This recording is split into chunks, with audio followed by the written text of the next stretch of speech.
welcome to the Quiet Your Inner Mean Girl podcast, a place for you to find the courage you need to take the first step and every step thereafter to create the habits, the confidence, and the life that you love. I'm your host, health and life coach, Abby Hegney. Let's dive in.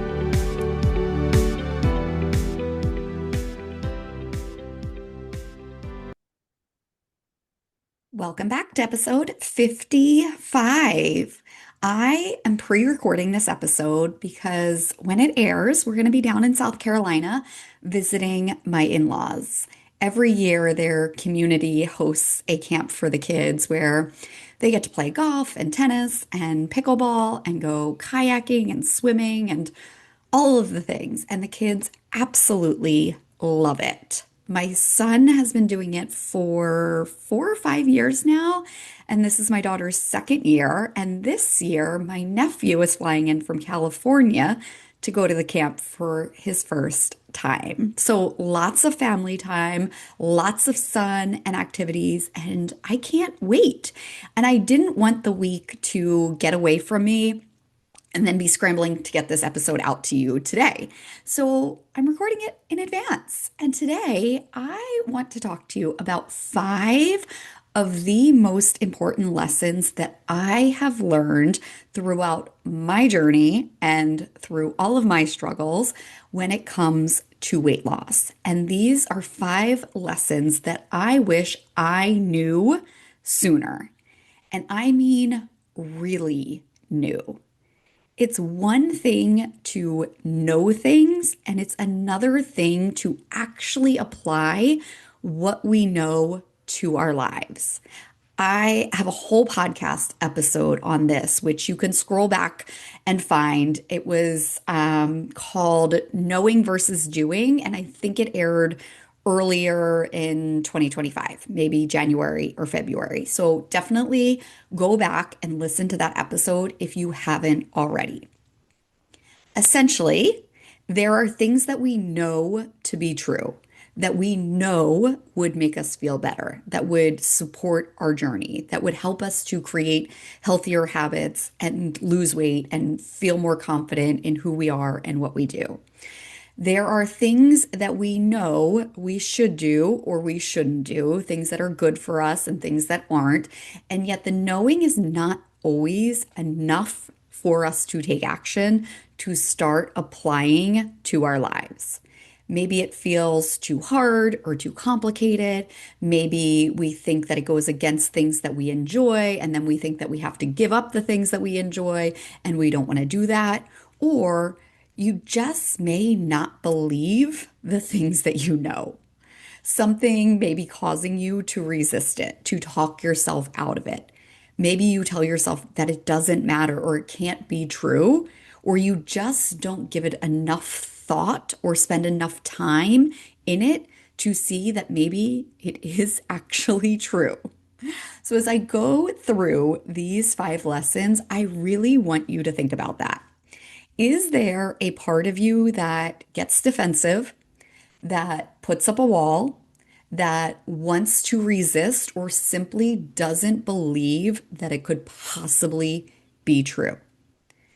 And in any of that, if any of that comes up for you, I want you to know first and foremost that it's not a problem. It's actually quite normal for our brains to go there first. So meet that resistance or disbelief or whatever may come up with you, meet it without any judgment. I think this is one of the most valuable things that a coach offers, a non-judgmental perspective. It allows you to just get curious. And that curiosity opens you up to new and potentially better ways. So meet anything that comes up to you without judgment, and then open yourself up to explore where that may be coming from. These 5 lessons that I'm going to walk you through today may go against everything you have always believed about weight loss, about creating healthier habits, about feeling more confident in your own skin. Diet culture has taught us to believe that we can't live our lives and lose weight for good It's taught us that restrictive is the way, and there is good and there's bad, and there's a track that we need to stay on. That is the life that I lived for over 20 years. It's the life where I was constantly beating myself up, criticizing my body, telling myself that nothing worked, that I'd never be able to do it. It's the life where I was living in an all or nothing mindset, where I lost only to gain, where nothing ever worked, where I was constantly comparing myself to others, thinking they can do it or they're doing it better or they have what it takes. It's also where I realized that I had to do things differently if I wanted my life to be different. That started with quieting my inner mean girl. I had to focus on my path, the one that worked for my body, my goals, and the life that I wanted to live. And once I did that, everything changed for me. And they say that, right? Hindsight is 2020. And it's 2020 because we never really know the way until we know the way. And as I look back on what really led me to where I am, where I feel confident in my body, in my habits, in the decisions that I make, in the life that I'm living, it's these 5 lessons that I'm going to offer you today. The lessons that I wish I had known sooner. The first lesson is 99.99% of your life is happening off of the scale. Adjust your focus according to that. 99.9% of your life is happening off of the scale. When it comes to losing weight, we can get so fixated on the scale that it creeps into every aspect of our lives. It becomes something that is always on our mind. Can I eat this? Will this throw me off track? Or you think, screw the diet. This weekend, I'm living my life. And then everything goes out the window because you don't believe you can do both. But the truth is, when you focus on living your life in a way that feels good to you, you make decisions that feel good to you. Decisions that support your life now and your life longer term. The life where you lose the weight and you are confident that you are keeping it off.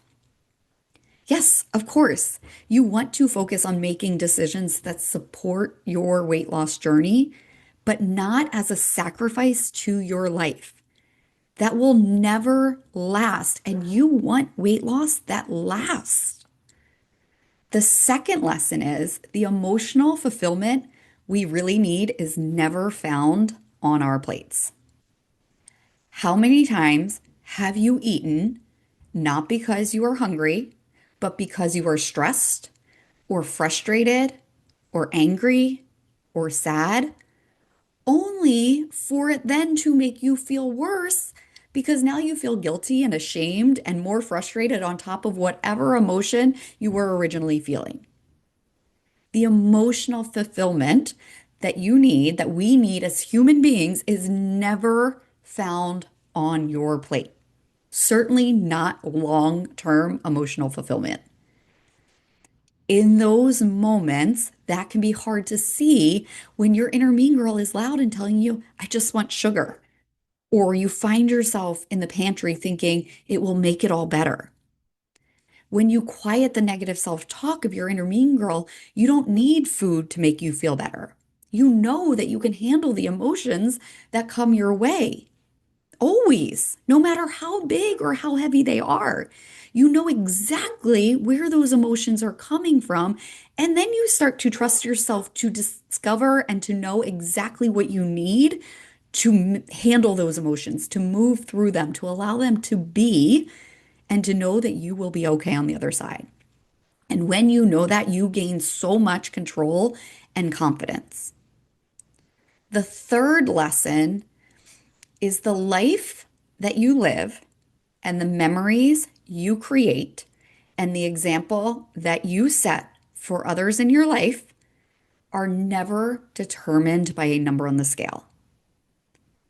I often think about the things that I get asked most often, not as a coach, but as a friend, as a mom, as a daughter, as a wife.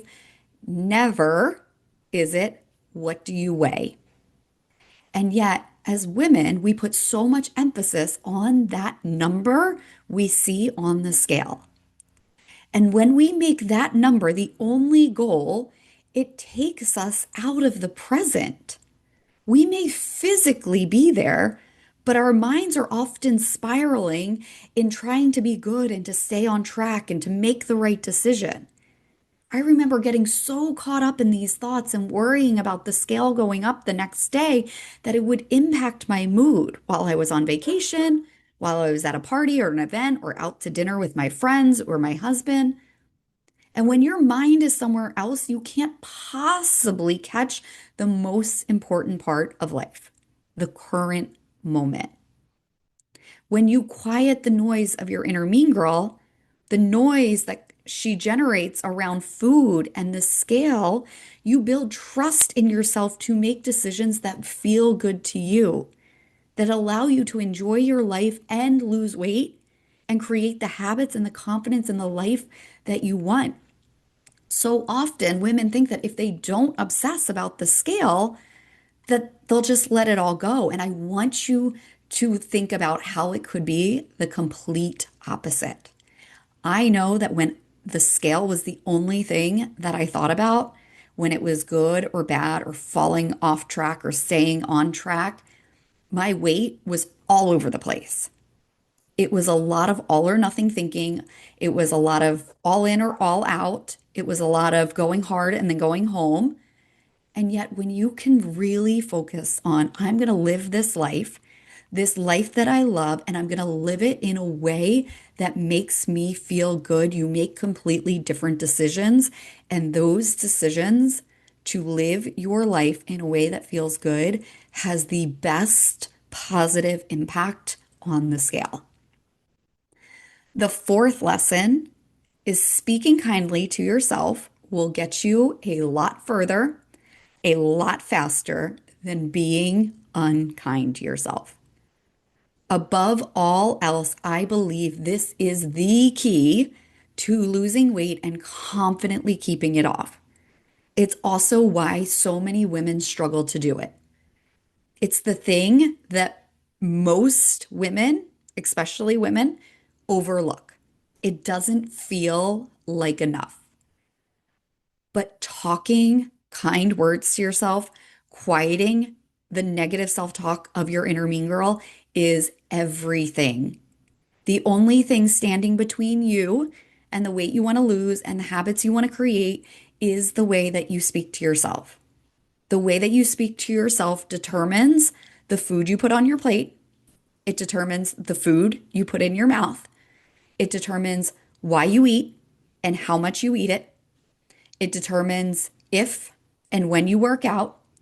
It determines whether you feel proud or frustrated, whether you celebrate or feel discouraged, whether you keep going or you give up. When you speak kind words to yourself, you find motivation that wasn't there before. You become the creator of motivation in your life. You don't need motivation to show up. You know that you can create it with your words. You value the small steps. You celebrate your progress. You also evaluate what's working and what's not without any judgment or thought, it's not working, I can't do it, I'll never get there. This is one of the greatest skills that my clients learn inside the Quiet Your Inner Mean Girl method. Evaluating objectively. It builds so much confidence because they see how much control they actually have. It opens them up to doing some things differently while still moving themselves forward versus believing that nothing works and they can't do it and then giving up. We always have the option to speak kindly to ourselves. When you are used to the negative self talk of your inner mean girl, speaking kindly may feel like more work. It may feel impossible, but it's always an option. And when you choose the kinder path, you will go so much farther. Try it on this week, even just for today. Give yourself the opportunity, but also know that that compounds over time. You will see the difference in one day and one week, but you've got to give yourself the time. The only reason we don't give ourselves time to create the results that we want is because our inner mean girl tells us it's not happening fast enough. We should be further along. We should see the results by now.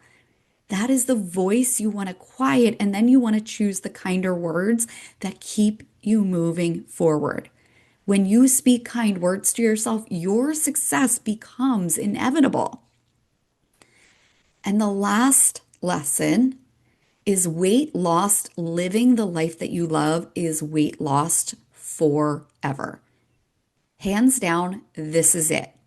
If you want to lose weight for good, you have to learn to do it in a way that works with your life, all of your favorite parts of it. We can do anything for a short period of time, but you've been there and you've done that.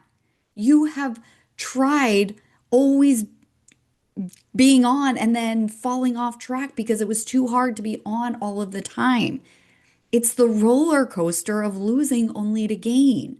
When you cut out all of your favorite parts of your life and you focus on just getting to the finish line and I'm going to be good for 2 weeks or a month, and you give yourself that time and then you go back to your old ways, you only lose the weight to gain it back. We want to focus on creating sustainable weight loss that you know you are confidently keeping off because you've never felt restricted, you've never felt deprived, and you've never felt better.